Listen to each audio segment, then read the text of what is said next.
Frédéric, ce qu'on disait, c'est qu'on allait le faire en français. Et après, Ah, unmute. Unmute, Frédéric. Merci, merci beaucoup, j'étais bloqué. J'ai été mis en sourdine. Oui, oui, en français, absolument, ça me va tout à Ok. fait. Et après, ce que je me disais, c'est que le Q&A, on peut avoir des questions en anglais, qui viennent en anglais ou en français. Et suivant si elles viennent en anglais ou en français, je les poserai en anglais ou en français, et puis vous répondrez en anglais ou en français. Ça me va. Ok. Je vois que certaines personnes demandent à être sont en sourdine, mais je vais garder tout le monde en sourdine parce qu'on va être plusieurs. Si je vois que nous avons pas trop de monde, on pourra laisser parler les gens. Mais pour le moment, on va garder comme ça et ce sera beaucoup plus simple pour entendre. Il n'y aura pas de problème de bandwidth et des choses comme ça. Donc, désolé.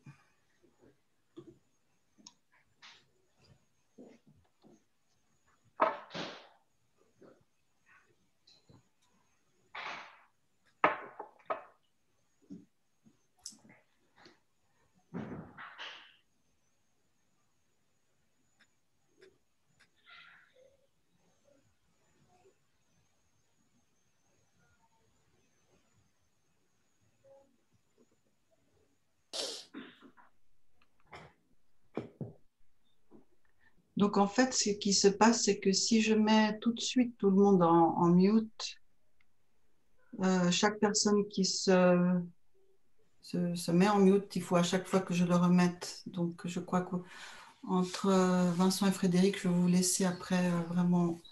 Je crois que Frédéric, je vais vous mettre en co-host, comme ça vous pourrez faire comme il vous semble. Bon.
Mhm.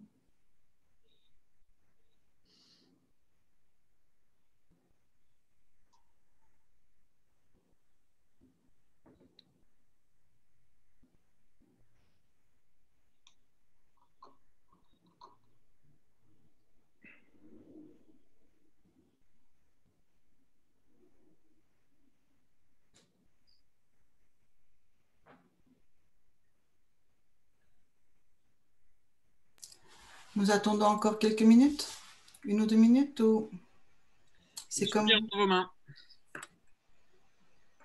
Vincent? Oui, encore une minute, je pense, et puis comme ça, on peut commencer, et puis les gens peuvent nous rejoindre encore.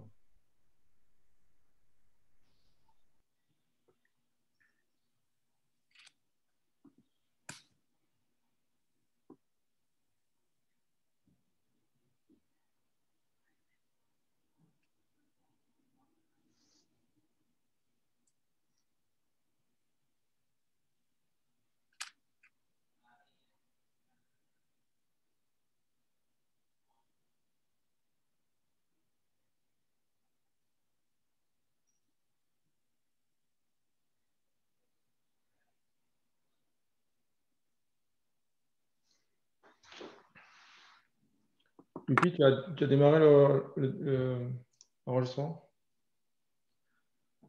Je vous propose de commencer.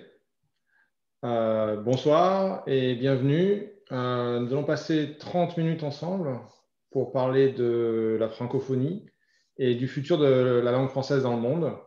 On va essayer de faire quelque chose d'assez interactif. Donc, si vous pouvez utiliser la fonction chat, bavardage de Zoom pour les questions, il y aura toute une grande partie de ce temps pour les questions. Je suis Vincent Tosia, je suis membre du conseil d'administration de l'Alliance française Silicon Valley depuis un peu plus d'un an. Et je suis français, arrivé en Californie il y a 7 ans. Et je suis ravi d'accueillir Monsieur Frédéric Jong, qui est consul général de France à San Francisco. Il est arrivé, je crois, en août, c'est ça, de l'année en pleine pandémie. Et avant ça, a fait une brillante carrière diplomatique entre, si j'ai bien suivi, Paris, différents ministères et l'Europe et l'ONU, New York notamment.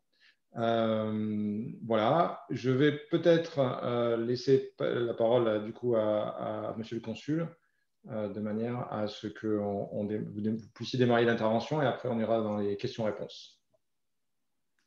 Très bien, merci beaucoup Vincent, merci Youpi et bonjour à tous.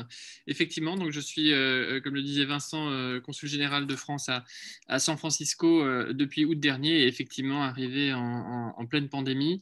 Et donc je suis heureux en tout cas de pouvoir vous rencontrer aujourd'hui par visioconférence, comme je le disais à Vincent et Youpi juste avant qu'on commence.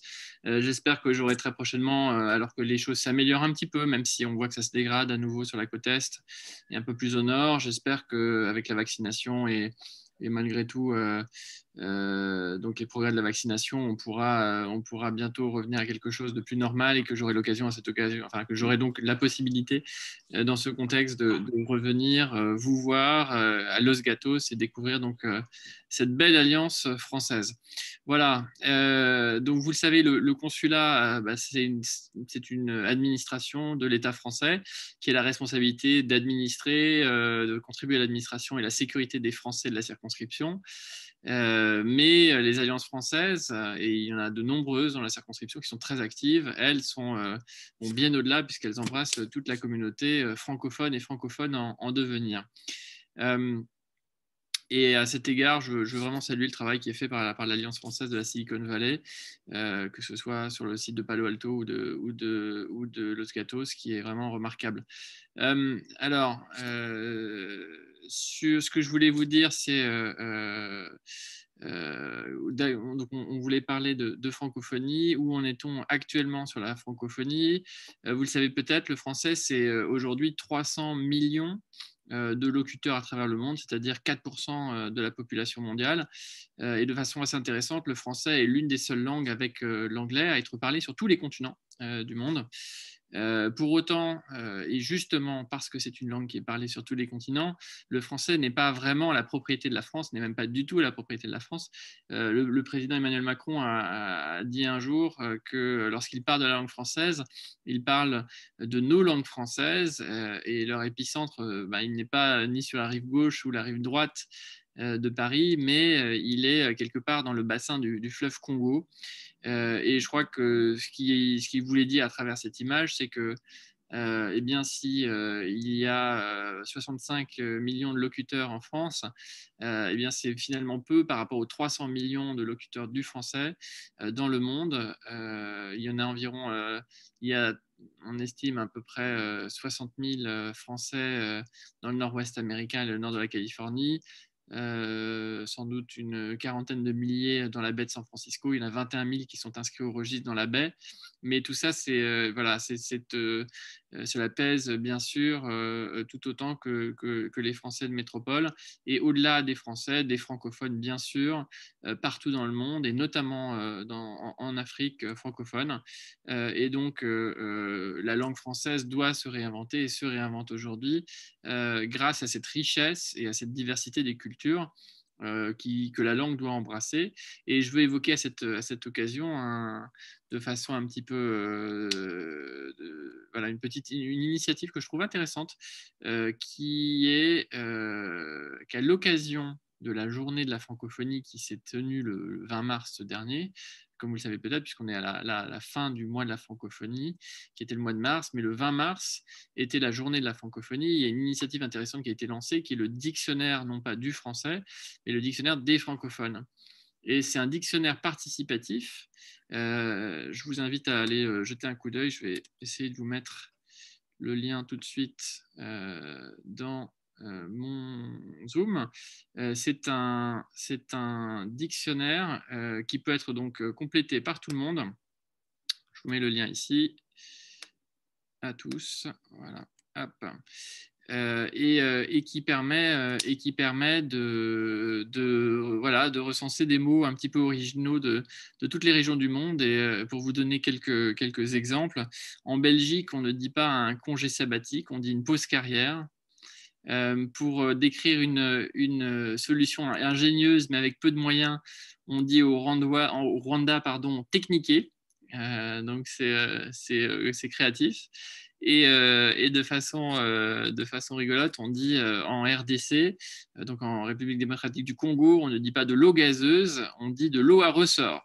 Voilà, donc c'est juste pour vous illustrer en 3 mots un petit peu la diversité finalement de la langue qui peut être amusante et enrichissante quoi qu'il en soit.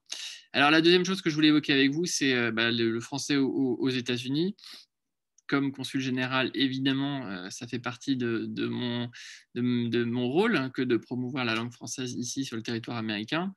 Et c'est vrai qu'on a on entend qu'il y a beaucoup de coupes dans les programmes, et en tout cas dans les programmes de français, notamment dans l'enseignement supérieur américain.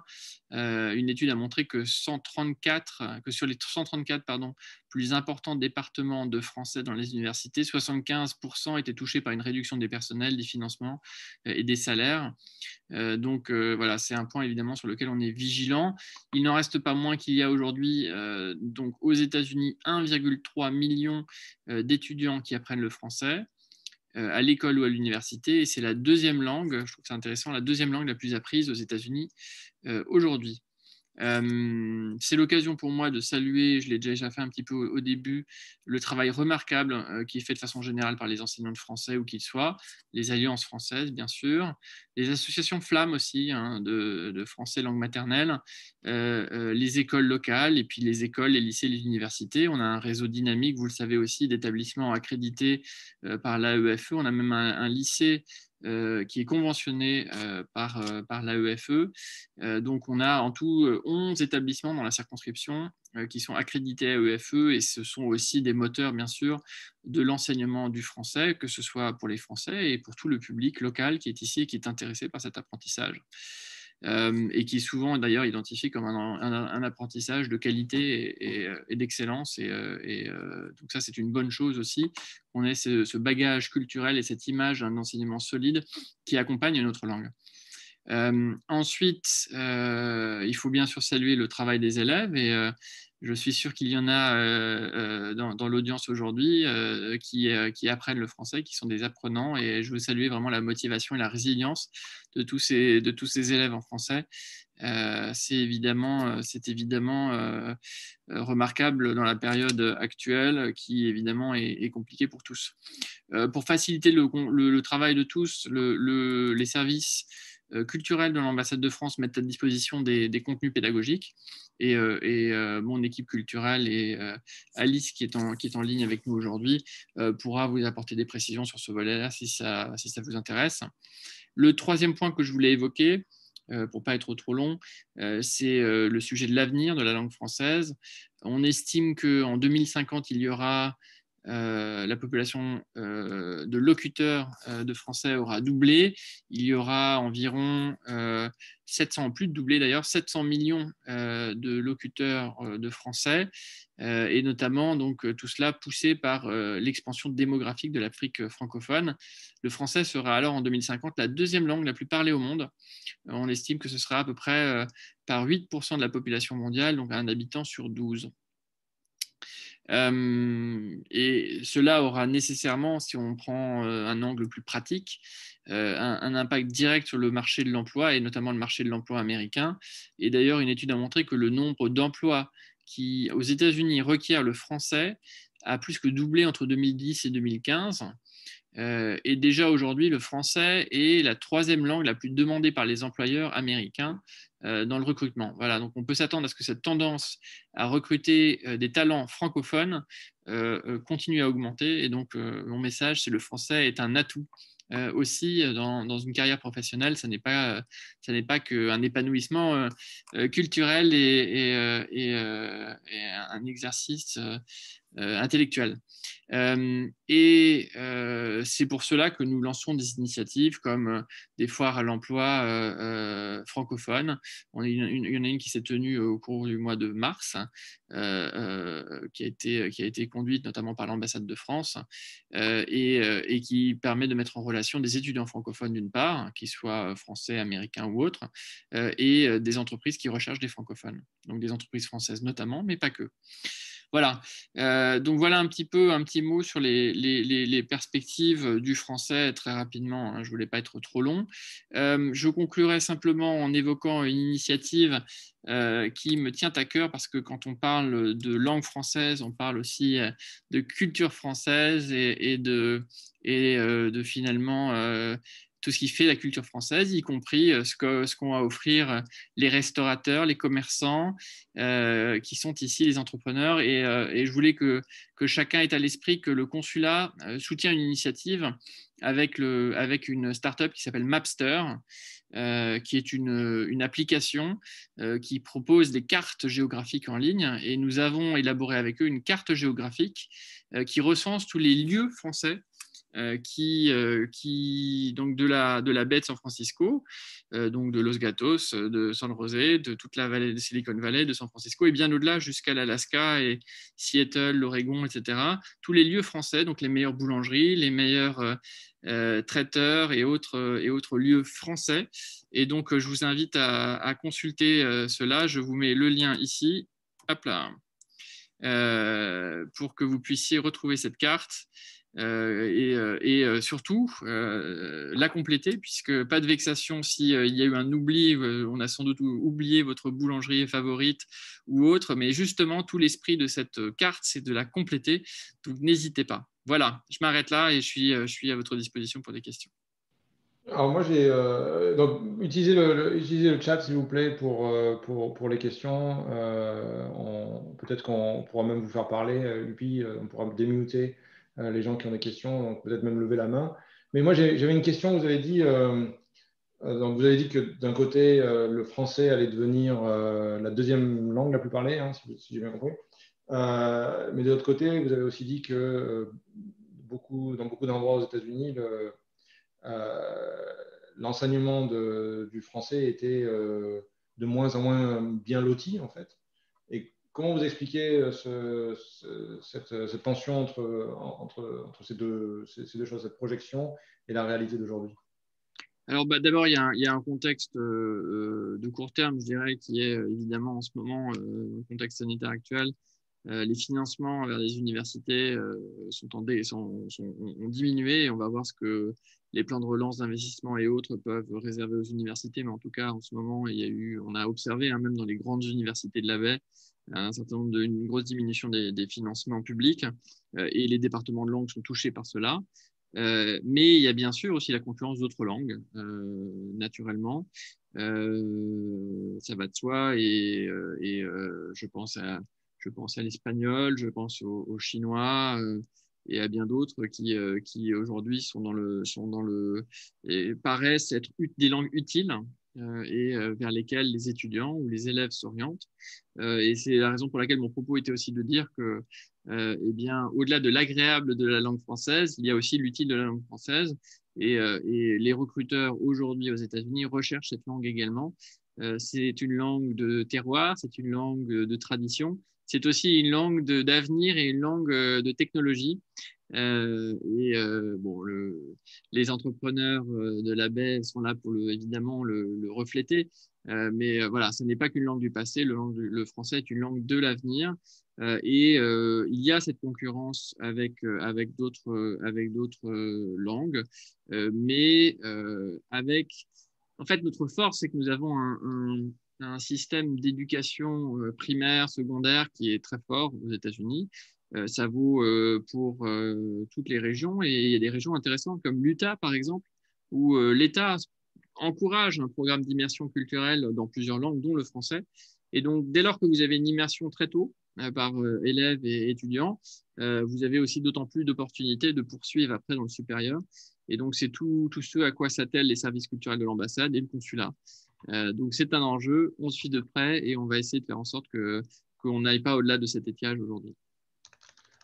Merci. Je vois que Clotilde a une question et peut-être que Upi, tu peux donner la parole à Clotilde.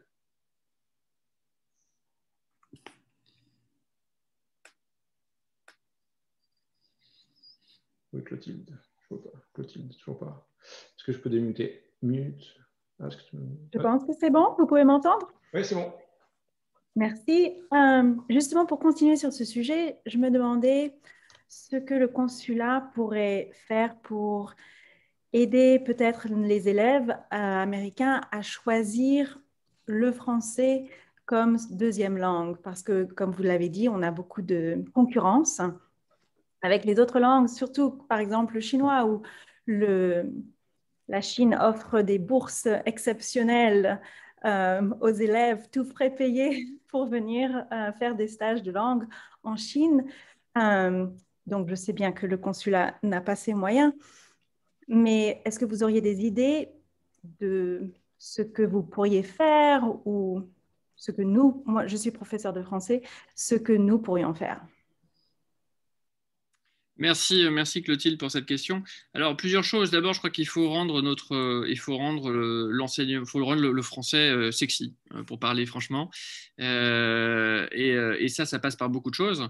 D'abord, comme je le disais, un enseignement de qualité et des enseignants comme vous, que ce soit pour l'enseignement de la langue française ou des enseignements en français, sont capitaux. Et pour ça, l'État français travaille à toujours promouvoir la mobilité d'enseignants dans les établissements ici, que ce soit des établissements accrédités d'ailleurs ou non, de façon à permettre qu'il y ait des enseignants français en nombre, et puis par ailleurs soutenir évidemment la coopération avec les enseignants américains et autres en français et de français.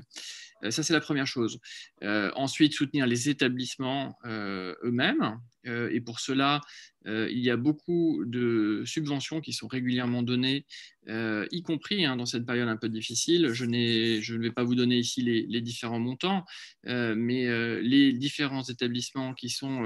alors, ça n'est évidemment que pour les établissements accrédités, mais néanmoins, ça fait quand même 11 établissements, donc plusieurs dans la baie, pour cette circonscription, qui bénéficient de soutien financier pour leurs activités, pour rester des établissements dynamiques pour ce qui est du niveau scolaire.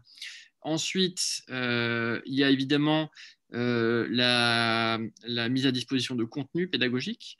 Il faut que l'enseignement soit intéressant.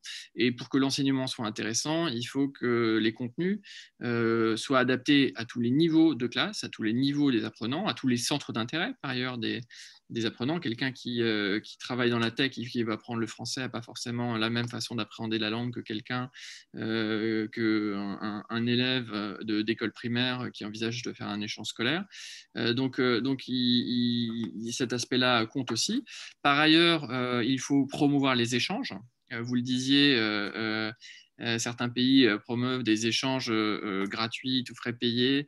Eh bien, ce sont des programmes qu'il nous faut développer, et on a un certain nombre de financements au niveau universitaire qui sont fournis pour encourager des coopérations universitaires entre les universités ici de la baie et les universités françaises, et qui sont assorties de bourses pour permettre ces échanges, non seulement des mobilités géographiques, donc, mais aussi des coopérations scientifiques parfois de haut niveau. Donc tout cela participe en fait de l'attractivité de la France, et donc de l'apprentissage du français. Je le disais, les contenus, il y en a beaucoup, et les contenus, ça va au-delà peut-être aussi des contenus pédagogiques. Nous avons un service culturel au consulat qui est très actif et qui, de la même façon d'ailleurs que le service culturel à l'ambassade sur la côte Est, comprend à la fois la dimension culturelle, artistique et la dimension pédagogique, que ce soit universitaire et scolaire. Et on peut croiser ces deux univers. Et on est vraiment, vous savez, ici, on a lancé une initiative culturelle qui est la Villa San Francisco. Et l'objectif de cette villa, ça n'est pas que de faire de l'artistique pur et dur, si je puis dire, mais c'est aussi de faire des programmes qui soient tournés vers l'univers scolaire, universitaire, pédagogique au sens large, pour vous fournir des contenus directement interactifs, si je puis dire, des rencontres avec des artistes, des rencontres avec des écrivains, avec voilà, toutes les personnes qui seront invitées dans cette villa. Donc il y a beaucoup de façons finalement de promouvoir des contenus intéressants. Et puis après, je dirais qu'il y a une initiative de bien plus de moyen terme et qui est ambitieuse, qui est de rendre la France attractive. Et là, je penche un petit peu vers ma casquette plus économique. Qui est de rendre la France une destination attractive en matière économique, en matière technologique, faire en sorte que des investisseurs américains, des entrepreneurs américains souhaitent explorer le marché français et pour cela souhaitent se familiariser avec la langue. Donc il faut qu'il y ait un intérêt, un intérêt aussi économique, c'est la puissance de la Chine aujourd'hui et de l'apprentissage du chinois, pour qu'il y ait une motivation à apprendre la langue. Ça y participe aussi, nous en sommes conscients et nous prenons aussi cet aspect en compte. Continuez à poser vos questions. Visiblement, ça me vient directement à moi, mais après, je peux redistribuer. Merci Clotilde pour la question. J'ai une autre question. Ça fait un peu plus de 6 mois maintenant, je pense, que vous vous êtes installé dans vos fonctions. Vous avez pu voir donc la vigueur ou pas de la francophonie dans le quart nord-est, hein, c'est ça, nord-ouest des États-Unis. Qu'est-ce qui, à votre avis, qu'est-ce qui fonctionne bien et qu'est-ce qui serait à améliorer? Dans l'enseignement, pardon. Dans l'enseignement ou dans la propagation de la culture française et de la langue française sur cette région-là, en fait. Alors, la première chose, c'est que j'ai peu de recul pour deux raisons. La première, c'est que je suis là depuis 6 mois. La deuxième, c'est qu'on n'est pas franchement en temps normal. Pour tout vous dire, j'étais inquiet des performances, si je puis dire, des alliances. Parce que c'est souvent vous avez de beaux locaux, l'enseignement c'est aussi une expérience humaine et j'étais inquiet que cette période de confinement mette à mal vraiment l'enseignement du français dans les alliances. Ce que j'ai pu constater, c'est que vous avez, comme on dit si bien ici en anglais, vous avez su pivoter et vous avez su adapter vos programmes et vous mettre aussi des programmes en ligne. Et ça, c'est assez remarquable. Et certaines alliances, je ne sais pas si c'est le cas de la vôtre, mais certaines alliances ont même vu le nombre de leurs membres augmenter. Ce que je trouve assez remarquable. Donc je sais que c'est le fruit de beaucoup de travail.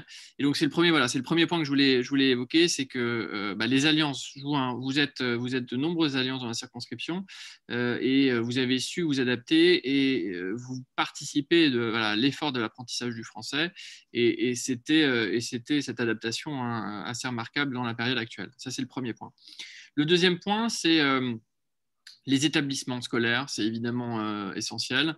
Et là aussi, moi je suis venant de métropole, venant d'autres fonctions, vous avez parlé de New York, de Bruxelles, où je n'étais pas du tout tourné vers ce monde-là. J'étais tourné vers la diplomatie multilatérale, donc des négociations beaucoup moins en prise avec la population locale, je suis impressionné par les établissements et le travail qui est fourni par les établissements que ce soit les établissements accrédités AEFE ou les établissements d'immersion qui proposent des programmes d'immersion. C'est vraiment remarquable. Il y a une motivation, il y a une passion dans ces métiers qui est remarquable. Alors, sans doute qu'il y a, donc il y a sans doute des programmes de chinois, des programmes d'espagnol, des programmes de beaucoup d'autres langues qui sont très attractifs.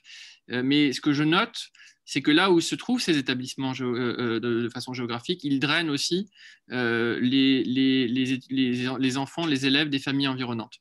La scolarité française est encore perçue comme une scolarité de qualité.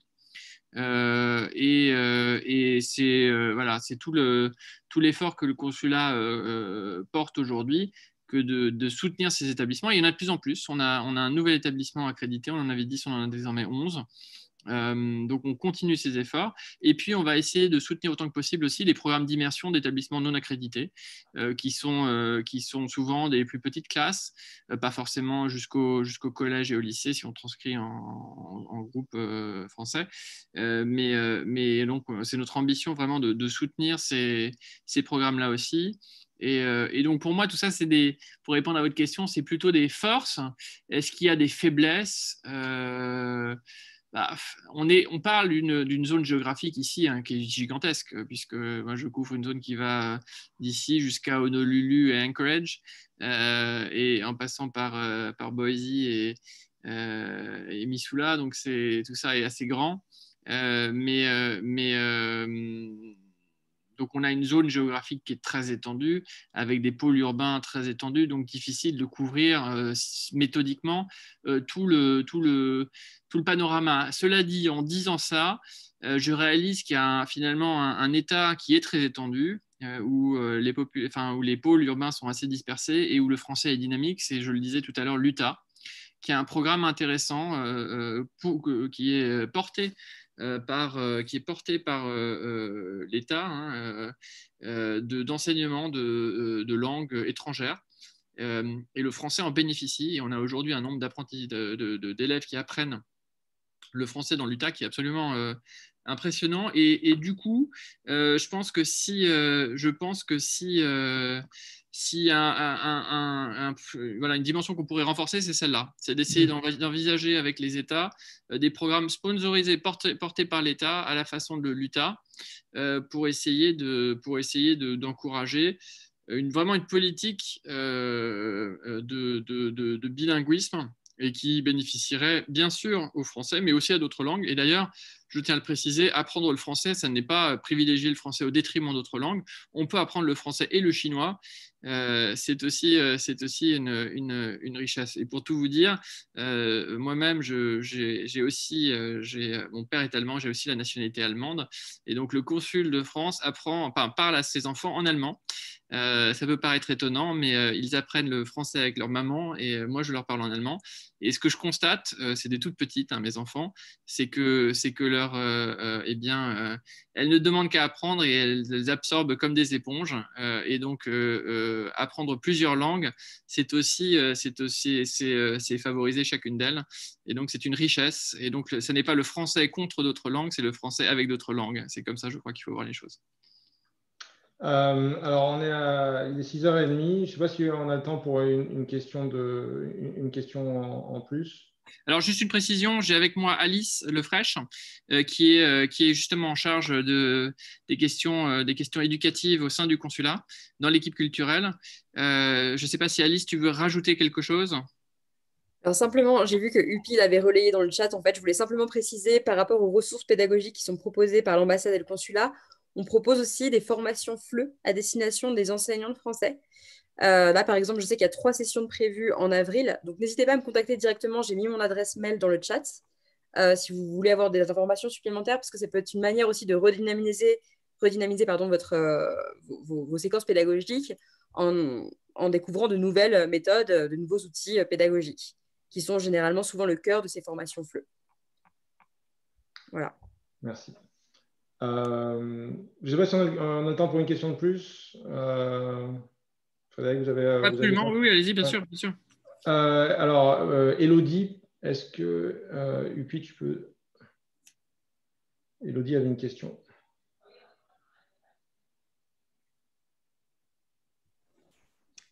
Oui, bonsoir.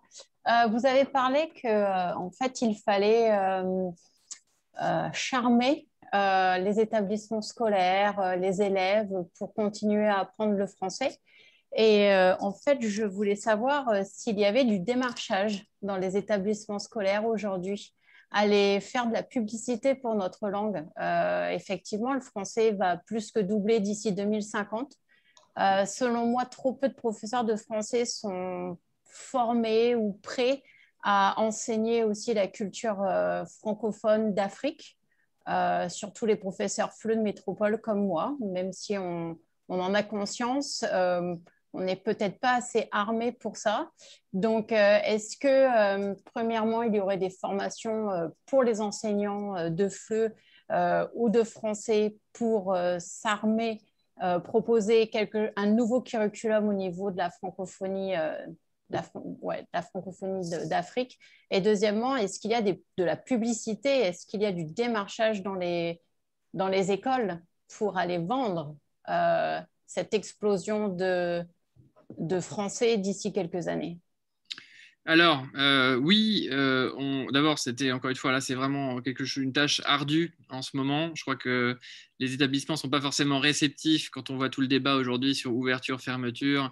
Donc, c'est évidemment un sujet, c'est un sujet difficile, alors qu'en plus, on ne peut pas se déplacer.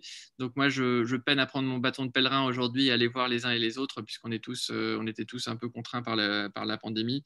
Et on commence tout juste, pardon, je fais une petite parenthèse, mais on va tout juste commencer à se déplacer à Seattle, à Portland et à Salt Lake City dans les semaines qui viennent pour des activités consulaires. Et donc, on en profitera pour faire un certain nombre de rencontres aussi pédagogiques et culturelles. Mais pour l'instant, je ne pouvais pas, pour des raisons sanitaires, me déplacer en dehors de San Francisco et de la baie. Bon, ça, c'est le premier point.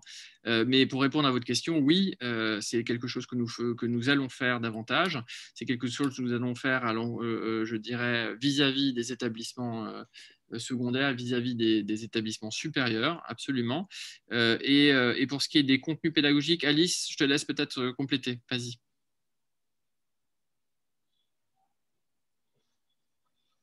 Sur les contenus pédagogiques, moi, je pense tout de suite à une plateforme qui s'appelle TV5 Monde, qui justement relaie énormément de contenus pédagogiques, d'articles, de vidéos sur justement le monde francophone. Donc, ça peut être vraiment intéressant.